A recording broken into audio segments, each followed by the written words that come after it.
Hey, this is Reviews and Other Stuff, and today I'll be reviewing Where the Crawdads Sing. It's a film by director Olivia Newman and stars Daisy Edgar Jones, Taylor John Smith, Harris Dickinson, David Strathairn, Michael Hyatt, and Sterling Macer. It's also based on a best-selling novel of the same name. As always, my review will be illustrated and the artwork was done by myself. You may find this funny, but the whole time I was watching this movie, I thought a crawdad was a type of bird. So I looked it up after the film, and it turns out it's not a bird. So I felt so dumb, like I had a blonde moment after I found out what it was. Okay. Okay. So don't worry, this is a non-spoiler review, and everything I cover was already shown in the trailer. So this brings us to the online plot summary, which is a woman who raised herself in the marshes of the Deep South becomes a suspect in the murder of a man she was once involved with. I wanted to stress I haven't read the source material, so I can't really go into comparisons on what was left out of the book and what was changed, etc. But I will get it out of the way immediately. Right off the bat, I really enjoyed this movie, and I wasn't expecting to. After seeing the trailer, I wasn't sure what to expect and whether I was going to see it or not. And it seems like the last few years have been so heavily dominated by superhero comic book adaptations, and smaller films are up against tough competition and get overlooked, and many don't stand a fighting chance at the box office. And with the pandemic, many smaller films suffered at the box office or were sent straight to streaming altogether to avoid embarrassment and to live in obscurity. But also to keep in mind that many smaller films that do get theatrical releases can be a hit or miss in terms of quality and enjoyment. And the last thing I want to do is to go see a bad film at the movie theaters. And in a summer season crowded with blockbuster films, it was really refreshing to see this film and to see something smaller in scope. So, did it deliver or was it a letdown? Keep watching to find out. Now, I love murder mysteries. Clue is one of my favorite murder mystery films of all time, and this is a good old fashioned murder mystery.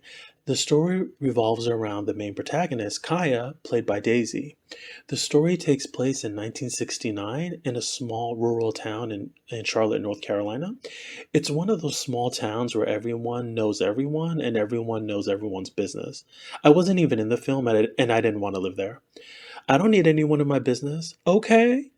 So Kaya's had a traumatic childhood since her mother left, including other things that have happened because of these unfortunate events. She finds herself in an extremely uncomfortable circumstance and has no choice but to quickly adapt and learn to survive independently. The town refers to her as the Marsh Girl because she lives in a secluded area in a deep part of the woods by the swamp with no neighbors. She's very removed from everyday life, given she's away from the main town, and over time her existence becomes town gossip and eventually transforms her into a folklore. As she finds different ways to survive and adapt, she befriends a married couple that run a local store that show her repeated acts of kindness. And I just love this couple. They were excellent. I wish there were more people like this couple, played by Michael Hyatt and Sterling Macer. Um, as the character gets older and she's in her teens, she meets a boy in the forest named Tate, played by Taylor John Smith, and she befriends him, and they end up having a wonderful relationship together. She also eventually has a friendship with another man later on in the film named Chase Andrews, played by Harris Dickinson. Now, from the trailer, it's shown he is financially well off, and even though he and Kaya start a relationship, something just doesn't seem right. And of course, he has a secret. And why wouldn't he have a secret, right? They always have secrets. So we find out he's engaged to another girl from the trailer. And the basic premise of the film surrounds his murder as police, her lawyer, and the town's people try to unravel the truth. The film is told through flashbacks, and it was effective and well done. It wasn't flashbacks that served no purpose, and they weren't jammed in there for the sake of being there. They weren't brief in nature just to have it. Like it served a purpose in the film and contained a lot of exposition. This really helped to establish many of the characters in the film, and through all three acts of the film, it is somewhat of a courtroom thriller to some degree, but more courtroom drama than thriller as it focuses on her trial and whether or not she's guilty of Chase Andrews' murder. So let me discuss my pros and cons of the film. So the first thing is the performances in this film are outstanding. Like everyone was very believable as the characters they portrayed. Kaya carries the whole film on her shoulders because she's the main character. She has a lot of emotional acting to do, but her character's persona isn't an emotional person. So many of this is done through moments of quietness, through her facial expressions, and through her body language and demeanor. She does an exquisite job. Everyone else is good as well. Her character has gone through tough times, and it seems like it is just one bad sequence of events after another. And because of the experiences Kaya goes through, the actress playing her was able to capture the awkwardness of surviving years alone very well, and what that does to someone's personality, and how they can be socially awkward, not make eye contact, be very shy and reserved and a recluse. You also get to know some of her personal traits as well. All of this is captured very well, and her performance is delivered with conviction, and I believe it because of her. She's that good. And even though she grows up alone and the townspeople find her to be peculiar, she's actually very intelligent and has some very poetic lines throughout the film to show just how sophisticated she really is. The two male leads were great. They were perfectly cast. Tate's performance stood out to me because he's given a little bit more to do in the film versus Chase Andrews.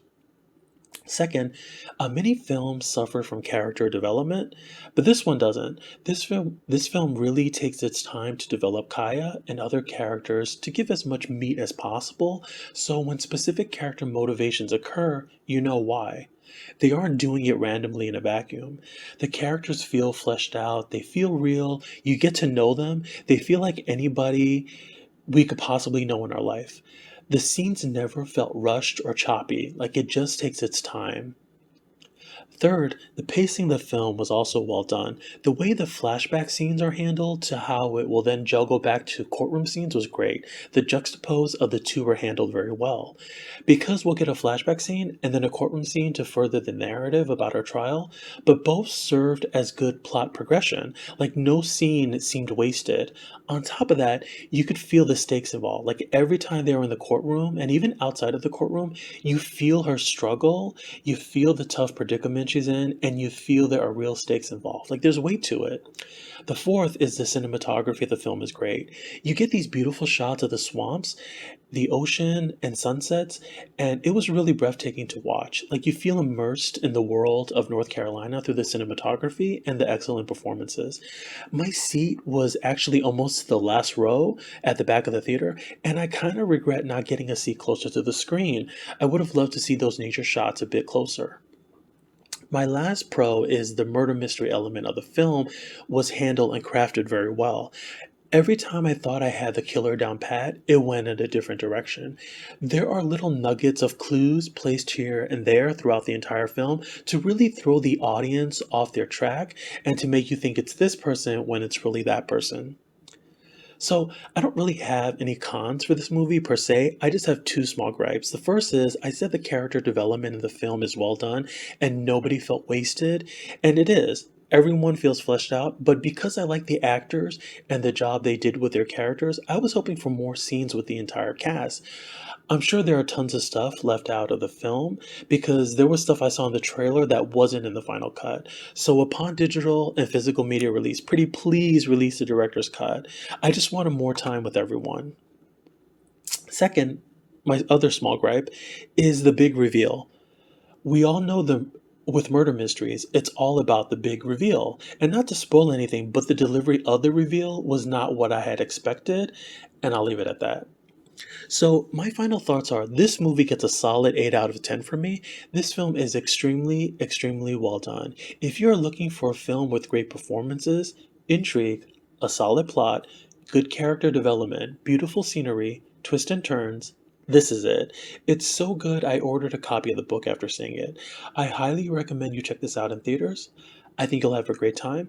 I was thoroughly entertained and I was never bored. Like I was glued to the screen the whole time, on the edge of my seat, waiting to see what happens next. This film also does an amazing job of illustrating what life is like in survival mode and what we as people have to do when we are put in unusual conditions. Like, how do we tackle that? I hope you enjoyed this video. Also, if you like, please subscribe. Helps the channel out a lot. I try to make a video once a week if I can. Thanks so much, and thanks for checking out my review. Hope you enjoyed it, and leave your comments below on whether you like the film or not.